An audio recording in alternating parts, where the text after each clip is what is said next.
On a tous connu ça, hein, cette impression d'être complètement dépassé, comme si nos journées nous échappaient totalement.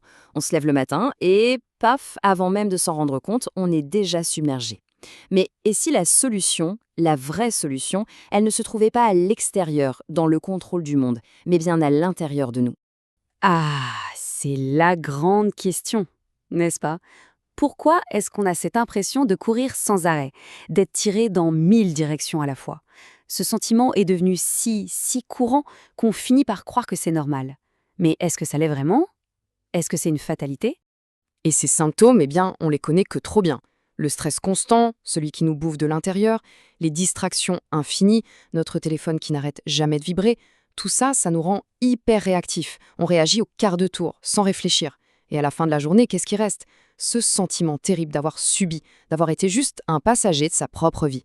Forcément, ça crée de l'anxiété pour le lendemain, et la boucle est bouclée. C'est un cercle vicieux, vraiment épuisant. Bon, alors comment on s'en sort? C'est là qu'on aborde le premier grand changement de perspective. Et ce n'est pas nouveau, hein. Les sages stoïciens l'avaient déjà compris il y a des siècles. La clé, ce n'est pas d'essayer de tordre le monde pour qu'il corresponde à nos désirs, non. La clé, c'est de maîtriser notre propre esprit. C'est là que se trouve le vrai pouvoir. Et ce concept, la dichotomie du contrôle, il est d'une simplicité, mais d'une puissance. En fait, la plupart de nos frustrations, de nos angoisses, viennent de là. On s'épuise à vouloir contrôler des choses qui sont, par définition, hors de notre contrôle. Le trafic, la météo, ce que les autres pensent. Mais si on retournait le projecteur, si on se concentrait uniquement sur ce qui dépend de nous, là on parle de nos jugements, de nos décisions, de nos réactions. En faisant ça, on récupère une énergie folle et une vraie sérénité. Et cette idée, c'est vraiment le cœur de la pensée de Marc Aurèle. Quand il dit « tu as le pouvoir sur ton esprit, pas sur les événements extérieurs », il nous donne une clé fondamentale. La vraie force, elle n'est pas dans la domination du monde, elle est dans la maîtrise de soi.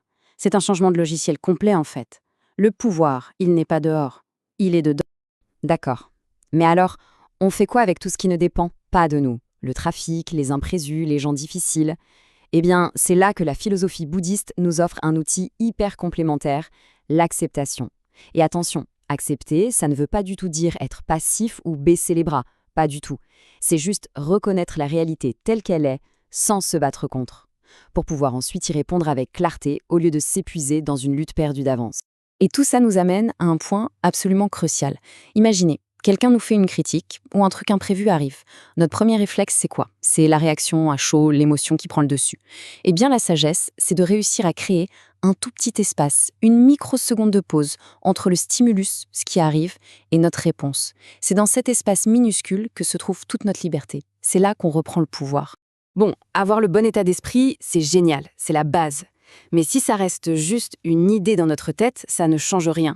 Il faut que ça s'incarne dans le réel, dans nos journées. Alors la question c'est comment on passe de la théorie à la pratique? Comment on traduit cette maîtrise intérieure en action concrète? La réponse, c'est d'agir avec intention, de sculpter ces journées au lieu de les laisser nous arriver dessus. Et pour ça, une routine matinale puissante, ça change tout. 3 étapes simples. D'abord, au lieu de sauter sur son téléphone, on prend 1 minute pour définir une intention claire. Juste se demander, ok, quelle est la chose la plus importante pour moi aujourd'hui? Ensuite, deuxième étape, un truc stoïcien, la premeditatio malorum. Ça veut dire visualiser les obstacles potentiels. Le but n'est pas du tout de stresser, au contraire, c'est de s'y préparer mentalement. Et enfin, un peu d'inconfort volontaire. Le plus simple, une douche froide, ça paraît anodin, mais ça renforce la volonté et ça nous prouve dès le réveil qu'on est aux commandes. Alors, autre outil stoïcien, Memoto Mori. Souviens-toi que tu vas mourir. Je sais, ça peut paraître un peu glauque dit comme ça, mais en réalité, c'est tout l'inverse. C'est un appel vibrant à la vie. Penser à la mort, ce n'est pas être pessimiste, c'est se rappeler que notre temps est précieux et limité. Et ce rappel, il est incroyablement puissant pour arrêter de perdre son temps avec des bêtises et se concentrer sur ce qui compte vraiment. Aujourd'hui, maintenant. Un autre outil, super simple, mais radicalement efficace, le journal. Pas besoin d'être un grand écrivain. L'idée, c'est juste de poser ses pensées sur le papier. C'est ce que faisait Marc Aurèle d'ailleurs. Son journal, ce n'était pas pour la postérité, c'était pour lui. Pour clarifier le chaos dans sa tête, pour analyser ses réactions, pour séparer les faits des émotions. C'est un peu comme faire le ménage dans son esprit. Du coup, quand on commence à construire cette forteresse intérieure, ça change forcément notre rapport au monde. Et ça nous amène à la question des relations. Comment on navigue nos interactions avec les autres. Mais aussi, et c'est peut-être le plus important, comment on gère la relation avec soi-même. Ici, la perspective bouddhiste est fascinante. Elle nous dit qu'aucune rencontre n'arrive par hasard. Chaque personne qui croise notre route est là pour une raison. Certaines sont là pour nous enseigner quelque chose, souvent la patience ou le pardon d'ailleurs, avec les personnes les plus difficiles. D'autres sont juste des compagnons de route pour un bout de chemin. Rien que de voir les choses comme ça peut tout changer. Et ça va plus loin avec cette idée du miroir. Pensez-y, les gens qui nous énervent le plus, qui appuient pile là où ça fait mal, souvent ils ne font que refléter une partie de nous-mêmes qu'on n'aime pas ou qu'on n'a pas encore acceptée. À l'inverse, les gens qu'on admire, ils nous montrent notre propre potentiel. Du coup, chaque relation, même la plus compliquée, devient une chance incroyable de mieux se connaître. Ok, donc on a parlé des autres, mais maintenant parlons de nous. Et de la solitude. Écoutez bien cette phrase de Schopenhauer, elle est puissante. Dans un monde qui nous pousse sans arrêt à être connectés, à ne jamais être seuls, lui, il nous dit que la solitude, c'est la condition même de la liberté. C'est un sacré contre-pied. Et quand on y pense, c'est logique. La société, c'est le bruit constant, la pression de se conformer, les attentes des autres. C'est hyper difficile d'entendre sa propre petite voix là-dedans. La solitude, ce n'est pas être isolé et triste, non. C'est un espace vital, un espace pour enfin penser clairement, sans filtre, sans la pression sociale. C'est là qu'on peut se reconnecter à qui on est vraiment, à notre authenticité. Bon, maintenant, mettons toutes les pièces du puzzle ensemble. Le but final de toutes ces pratiques, qu'on pioche chez les stoïciens ou dans le bouddhisme, c'est quoi? C'est de construire une chose, la résilience. Une véritable force intérieure pour faire face à la vie, tout simplement, avec ses hauts et ses bas inévitables. Alors, quels sont les piliers de cette force intérieure? Premièrement, l'acceptation. Accepter ce qu'on ne peut pas changer pour arrêter de se battre inutilement.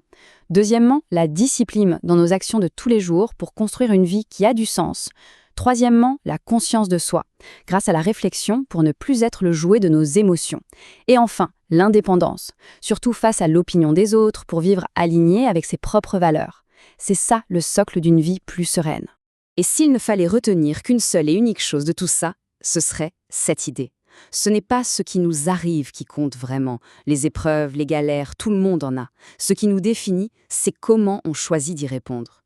Notre pouvoir, notre liberté, elle est là. Pas dans les événements, mais dans notre réponse à ces événements. Et je voudrais qu'on se quitte sur cette question, pour réfléchir. On vit dans un monde obsédé par l'extérieur, la réussite, la performance, l'idée qu'il faut changer le monde.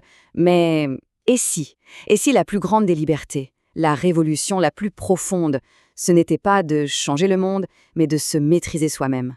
Voilà, je laisse ça là.